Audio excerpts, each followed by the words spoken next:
Alright, this is the video on resins. Essentially, you have two types of resins, casting resins and then an epoxy resin. The casting resin I started with first is this Easy Cast resin. You can actually find this at Michael's, most craft stores. I think it's even at the hardware store if you're looking for it.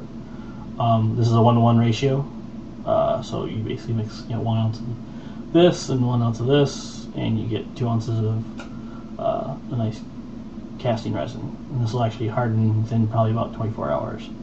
So it's a little bit, it's low. It says it's low odor, but I would still recommend ventilation.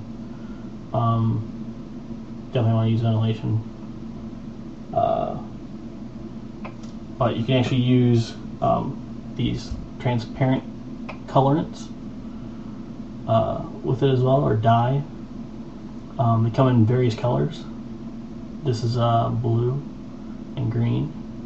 There's also yellow and orange and red. If you use just straight blue, it'd be like deep blue ocean, like Caribbean or whatever. If you use green, maybe throw a little bit of acrylic black painted in there with it. You can kind of create sewerish water. Otherwise, it's gonna be like an emerald green. I use the two together in about 2-to-1 ratio, 2 parts blue, 1 part green, to make kind of a tealish looking color. And I don't overdo it either, so it's definitely still clear. You can still see through to the bottom essentially, especially on the riverbank pieces or edge bank or lake bank pieces. You can use these colorants on the other casting resin I've been using, which is the casting resin or clear light casting resin from Taps Plastics. This actually is very clear, but what it is it's a little bit finicky because you actually have to use this MEKP catalyst, and these things are very, I guess, if you don't use them right away, they can go bad on you. Let's put it that way. The bottle actually on this one is kind of interesting. It's actually a dropper bottle, so you can actually pour the whole thing into it. But essentially, what you do is you take, for every ounce of this stuff that you use, this casting resin, you need a number of drops dependent on how thick the cast is going to be per ounce. So, for example, for my 4x6 or for my 6x6 tiles, I use 4 ounces resin, and according to the directions, you're supposed to use for a 1/4 inch thickness layer, you're supposed to use 8 drops of this MEKP stuff. So that'd be like 32 drops. You're supposed to use 8 drops per ounce. So if I'm using 4 ounces and it's a 1/4 inch thickness, it's supposed to be 8 drops per ounce. So 8 times 4 is 32. You get the idea. I've typically been going over though, to make it go faster. This stuff will probably take about 2 hours to get kind of like a tacky top to it if you follow the actual instructions. If you can apply more catalyst. What happens though if what you do is you risk cracking your casting. Though I've never actually cracked a casting by putting too much catalyst in there, because what it does is it creates basically an exothermic reaction. It creates heat essentially, and that could possibly crack your casting. That's why you actually have to use more resin for thinner casts, or sorry, more catalyst for thinner casts, because they dissipate heat much faster, where a thicker cast generates more heat, so you don't need as much catalyst to cure the resin. So this one's kind of finicky, but the difference is that for 16 ounces of this, it's 20 bucks. Essentially, this is like 15 bucks for this and 5 bucks for this. So it's 20 bucks. This 4 ounces, 20 bucks. So that's the deal.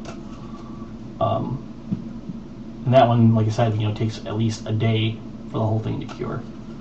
For this, you might be able to cheat and get away with, a 4-hour, 6-hour cure if you throw in a bunch of catalyst. This right here is supposed to last, or it's supposed to be used for a whole gallon. And as you can see, I only have a pint, so The other resin that you're going to use, actually it's an epoxy. Is the DevCon 5-minute fast cure clear. Make sure you get the clear stuff, epoxy resin. This is what you're going to use to seal your seal your tiles before you pour in the other types of resin, so that you don't get any leaks. And then also, this is used for the wavy pattern on top of the tile, if you decide to do that. And this will run you probably about, for this volume, I think this runs between 15 and 20 bucks depending on where you get it. This typically comes in those syringes, with the two sides. And you squeeze it out and you get the 2 sides and you mix it up equal parts. Same thing. Basically, this is just a 9-ounce supply. Comes in a little box. Actually, I need to pick up some more of this. I'm getting low. So that's what you use to actually create the wavy pattern. And I'll tell you a little bit about the tile, or how to actually seal up a tile. So what you do is you create a little bit, use a little bit of this, create a little bit, and then what you want to do is you want to seal up any edges. So, for example, this is how I create the edge of the tile, or the water edge tiles. I use foam core board. All this is basically paper, foam in the center, paper. You get this at like Rite Aid or any grocery store, not grocery store, but like drugstore or craft store. So what I did is I measured out a quarter of it, an inch and a quarter, and then what I did is I cut the top part off the 1/4 inch and just kept the paper on the bottom, and actually glued my river edge to that portion.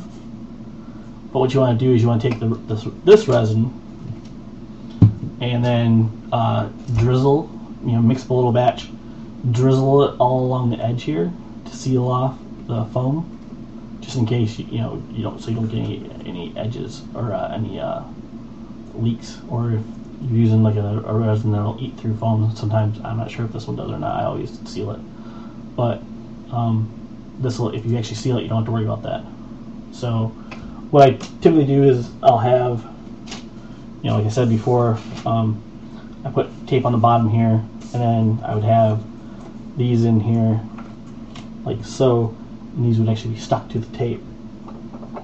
And then I'd use another one, and it'd be stuck to the tape. And then I would take a larger quantity of the epoxy resin again, and then go through and actually seal the edges, all along here, which because the packing tape on there, it won't actually stick to the packing tape.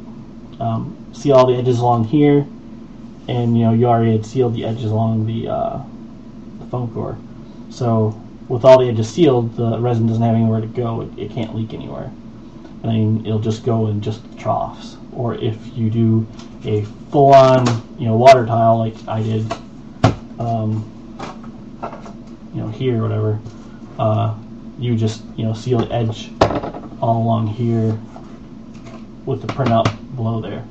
And once it's sealed, the resin can't go anywhere, and you're set. So the next video we'll talk about actual pouring the resin.